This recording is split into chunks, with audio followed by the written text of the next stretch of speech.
आज मैं क्लास 12 की फिजिक्स को एक्सप्लेन करने वाला हूँ।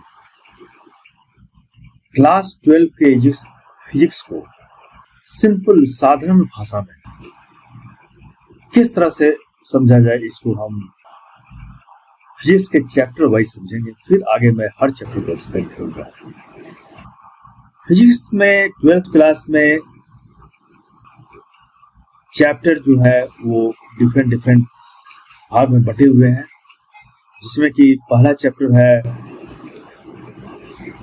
इलेक्ट्रिसिटी, चार्जेस एंड फील्ड, विद्युत आवेश और विद्युत क्षेत्र। उसके बाद आता है दूसरा चैप्टर। दूसरा चैप्टर जो है वो है इलेक्ट्रोस्टैटिक पोटेंशियल एंड कैपेसिटेंस। और फिर आता है तीसरा चैप्टर है करंट, इलेक्ट्रिसिटी, बिजली, जिससे जो घर में जो बिजली आती है उसके बारे में हम जानेंगे। उसके बाद नेक्स्ट आता है चौथा chapter, moving charges and magnetism. Moving charges क्या है, मैग्नेटिज्म से यह कैसे रिलेटेड है, ये चौथे चैप्टर में आता है। पांचवा चैप्टर है मैग्नेटिज्म और मैटर। और छठा चैप्टर इलेक्ट्रोमैग्नेटिक इंडक्शन, बहुत इंपॉर्टेंट चैप्टर है इलेक्ट्रोमैग्नेटिक इंडक्शन। और सातवां है अल्टरनेटिव करंट, क्योंकि डीसी करंट पहले आया करता था घरों में, अब एसी करंट आता है, अल्टरनेटिव करंट। और आठवां चैप्टर है इलेक्ट्रोमैग्नेटिक वेव्स, क्या है वेव्स, इसके बारे में हम जानेंगे विस्तार से। और नौवां चैप्टर है रे ऑप्टिक्स। रे ऑप्टिक्स क्या है, अभी मैं चैप्टर बतला रहा हूँ, फिर प्रत्येक चैप्टर को मैं एक्सप्लेन करूंगा। उसके बाद प्रत्येक चैप्टर में जो तुम्हें पढ़ना है उसके बारे में मैं बताऊंगा। 10वां चैप्टर है वेव ऑप्टिक्स। 11वां चैप्टर है ड्यूअल नेचर ऑफ रेडिएशन। 12वां चैप्टर है एटम्स। और 13वां चैप्टर है न्यूक्लियाई। और 14th चैप्टर है सेमीकंडक्टर इलेक्ट्रॉनिक्स। और सबसे महत्वपूर्ण चैप्टर जो है इसमें क्या है, बोर्ड और कॉम्पिटिटिव एग्जाम्स के ख्याल से, current, electricity, electrostatics, ray optics, semiconductor electronics, electromagnetic induction, alternating current, AC current जो है, magnetism, wave optics, atoms and nuclei. My dear friend, physics को याद रखने की सबसे आसान ट्रिक है इलेक्ट्रिसिटी चार्जेज से करंट तक की यात्रा, मैग्नेटिज्म करंट से मैग्नेटिक फील्ड तक की यात्रा, EMI and AC magnetic field से इलेक्ट्रिसिटी बनना, ऑप्टिक्स लाइट कैसे चलती है और मुड़ती है, और मॉडर्न फिजिक्स में आता है एटम्स, न्यूक्लियस, सेमीकंडक्टर की दुनिया। अब मैं प्रत्येक चैप्टर में क्या है एक्चुअली में उसको मैं बताने जा रहा हूँ। फिर और आगे जो है दूसरे सेशन में मैं चैप्टर वाइज हर पॉइंट को एक्सप्लेन करूंगा। तो सबसे पहला चैप्टर जो है फिजिक्स का है वो है इलेक्ट्रिसिटी, चार्जेस एंड फील्ड्स, यानी विद्युत आवेश और विद्युत क्षेत्र।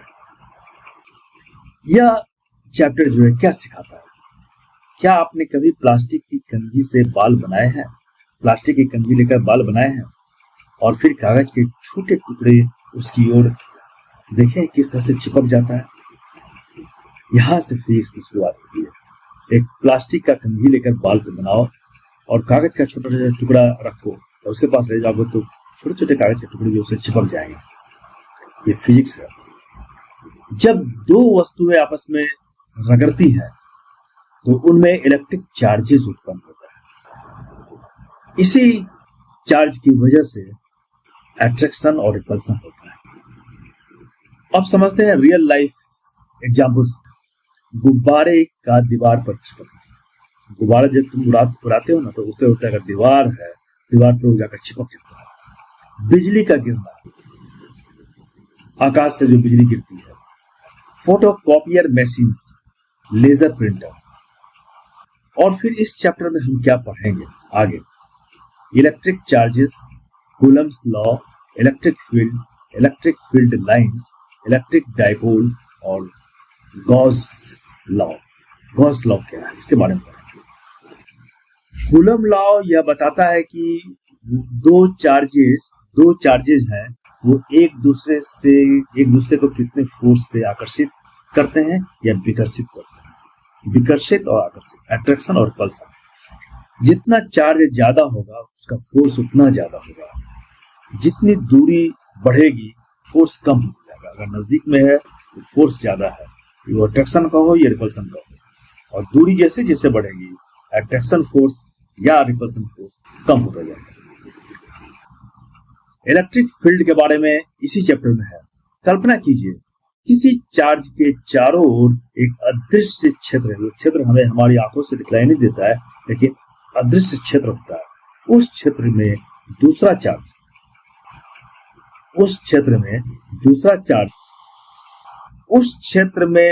चार्ज प्रवेश करेगा तो उस पर फोर्स लगेगा।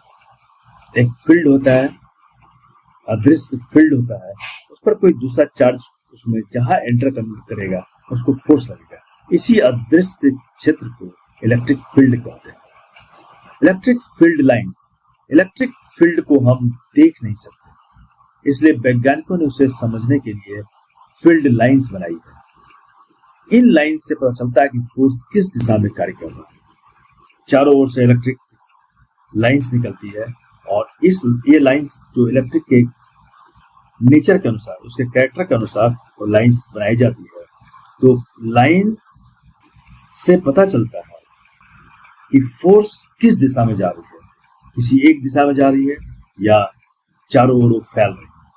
इलेक्ट्रिक डायपोल, दो इक्वल चार्जेस जो है, एक पॉजिटिव और एक निगेटिव, दोनों थोड़ी दूर पर हों तो इलेक्ट्रिक डायपोल कहते हैं उसको। एक पॉजिटिव चार्ज, एक नेगेटिव चार्ज, दोनों अगर थोड़ी डिस्टेंस पर, दूरी पर आए हुए हैं तो उसे इलेक्ट्रिक डायपोल कहते हैं। Gauss law. इस चैप्टर का सबसे महत्वपूर्ण टॉपिक है गॉस लॉ। इससे बड़ी बड़ी इलेक्ट्रिक फील्ड्स कुछ सेकंड में निकाल सकते हैं, कुछ सेकंड इस लॉ से। ये चैप्टर 1 हुआ। उसके बाद दूसरे चैप्टर में है इलेक्ट्रोस्टैटिक पोटेंशियल एंड कैपेसिटेंस। यदि चार्ज पानी है तो वोल्टेज पानी का प्रेशर है। सपोज अगर चार्ज जो है वो पानी है तो वोल्टेज जो है उस पानी का प्रेशर है। और कैपेसिटर पानी रखने वाली टंकी की तरह है। एक टंकी है, वो कैपेसिटर है। कैपेसिटर और वोल्टेज अगर उसमें है तो कितना प्रेशर पर पानी है, और पानी जो है वो चार्ज है। इसमें हम पढ़ेंगे electric potential, potential difference, equipotential surface, capacitor, combination of capacitors, energy stored in capacitor. ये चैप्टर 2 है। इसमें हम ये सब चीजें पढ़ेंगे। अब तीसरे चैप्टर पर आते हैं, करंट, इलेक्ट्रिसिटी। घर में बिजली कैसे आती है? सभी के घर में बिजली होगा तो सभी जानते होंगे, और नहीं भी है तो बिजली रोड पर तो जलती ही है। वो जानोगे स्ट्रीट लाइट। कहाँ से बिजली कैसे आती है? मोबाइल कैसे चार्ज होता है? मोबाइल तो आज सभी के पास है और सभी चार्ज भी करते हैं। कैसे चार्ज होता है? फैन, पंखा जो है कैसे चलता है? इन सभी सवालों का जवाब इसी चैप्टर में है। पढ़ेंगे इसमें क्या?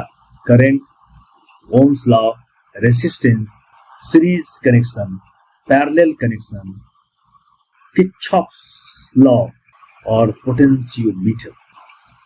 इनमें हम पढ़ेंगे। और ओम्स लॉ में क्या पढ़ेंगे हम? जितना वोल्टेज बढ़ेगा उतना करंट बढ़ेगा, लेकिन रेसिस्टेंस ज्यादा होगा तो करंट कम हो जाएगा। इसके बारे में हम पढ़ेंगे, पूरी तरह से मैं एक्सप्लेन करने वाला हूं। नेक्स्ट चैप्टर है 4th, moving charges and magnetism.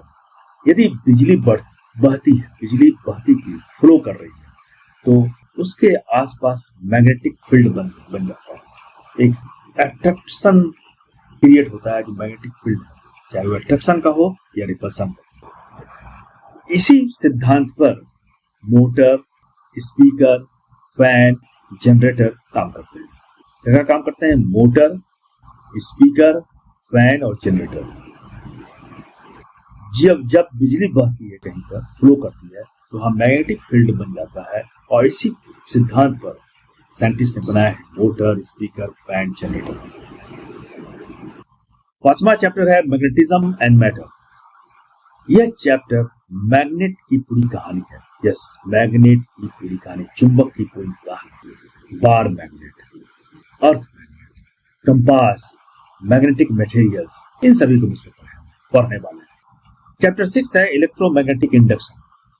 Michael Faraday ने दुनिया बदल दी। माइकल फैराडे जो है इस इलेक्ट्रोमैग्नेटिक इंडक्शन की खोज की और दुनिया को बदल दी। उन्होंने खोजा कि क्या खोजा, यदि मैग्नेट को कॉइल के पास हिलाया जाए, मैग्नेट को किसी कॉइल के पास हिलाया जाए, कॉइल तो समझते होंगे कॉइल है, उसके पास हिलाया जाए तो बिजली पैदा हो जाती है। आज पूरी दुनिया की बिजली इसी प्रिंसिपल से बनती है। यस, मैग्नेट को किसी कॉइल के पास हिलाया जाए तो उससे बिजली पैदा होती है, और पूरी दुनिया में जो बिजली तुम देख रहे हो ना, इसी प्रिंसिपल से बनती है।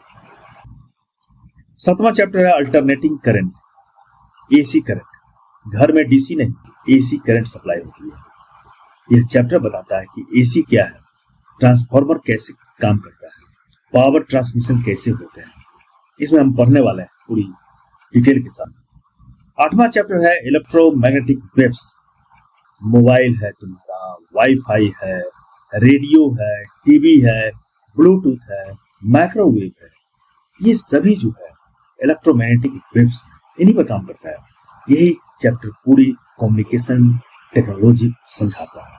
इसी चैप्टर में हम समझेंगे इस पूरी कम्युनिकेशन टेक्नोलॉजी। 9वां चैप्टर है रे ऑप्टिक्स। यदि लेंस न होते तो कैमरा नहीं होता, लेंस नहीं होते तो कैमरा नहीं होता, माइक्रोस्कोप नहीं होता, टेलीस्कोप नहीं होता। इस चैप्टर में हम सीखेंगे कैमरा क्या है, कैमरा, रे ऑप्टिक्स का इसमें क्या रोल है, और फिर इसमें हम सीखेंगे reflection, refraction, mirror, lens, total internal reflection क्या है, ऑप्टिकल इंस्ट्रूमेंट्स क्या है, तभी मैं डिटेल में बताने वाला हूँ। 10वां चैप्टर है वेव ऑप्टिक्स। अब लाइट को वेव मानकर पढ़ेंगे हम, लाइट को हम वेव मानकर पढ़ेंगे। लाइट तुम देख रहे हैं, लाइट है, इसमें ब्लू है, लेकिन इसे हम वेव मानकर पढ़ेंगे। टॉपिक्स इसमें क्या क्या होंगे, interference, Young double slit experiment, diffraction, polarization, इन सभी चीजों को हम पढ़ने वाले हैं चैप्टर 10 में, वेव ऑप्टिक्स में। और 11वां चैप्टर है dual nature of radiation. Radiation का दोहरी नेचर, क्या लाइट पार्टिकल या वेव है, इसे समझेंगे। तो उत्तर क्या होगा, ये पार्टिकल या वेव है, ये दोनों है। इसी चैप्टर में आइंस्टाइन का फोटो इलेक्ट्रिक इफेक्ट हम पढ़ेंगे। 12वां चैप्टर है atoms, Bohr model, hydrogen spectrum, electron orbit, atomic structure, इन सभी को हम पूरी डिटेल के साथ पढ़ेंगे। 13वां चैप्टर है न्यूक्लियाई, और इसमें क्या क्या है, रेडियो एक्टिविटी है, अल्फा बीटा गामा रेज है, न्यूक्लियर रिएक्टर है, न्यूक्लियर एनर्जी है। और 14th चैप्टर है सेमीकंडक्टर इलेक्ट्रॉनिक्स।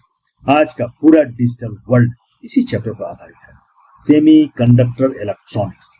पूरा डिजिटल वर्ल्ड जो है सेमीकंडक्टर पर आधारित है। इस चैप्टर पर में क्या हम पढ़ेंगे, diode, LED, rectifier, transistor, logic gates, computer से लेकर मोबाइल तक, सब सेमीकंडक्टर टेक्नोलॉजी पर चलते हैं। सेमीकंडक्टर टेक्नोलॉजी बहुत महत्वपूर्ण है। तो इन सभी चैप्टर्स को हम पूरी तरह से एक्सप्लेन करेंगे 1 by 1 हर सेशन में।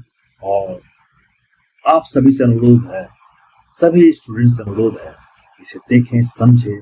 इस जो इंट्रोडक्टरी मैंने आज दिया है, इन सभी को समझने की आवश्यकता है। समझने के बाद क्वेश्चंस करो, कमेंट करो, फिर मैं एक एक चैप्टर को समझाता हूं। आज के लिए इतना ही, और अच्छी तरह से समझने के लिए जरूर से इस चैनल को सब्सक्राइब करो।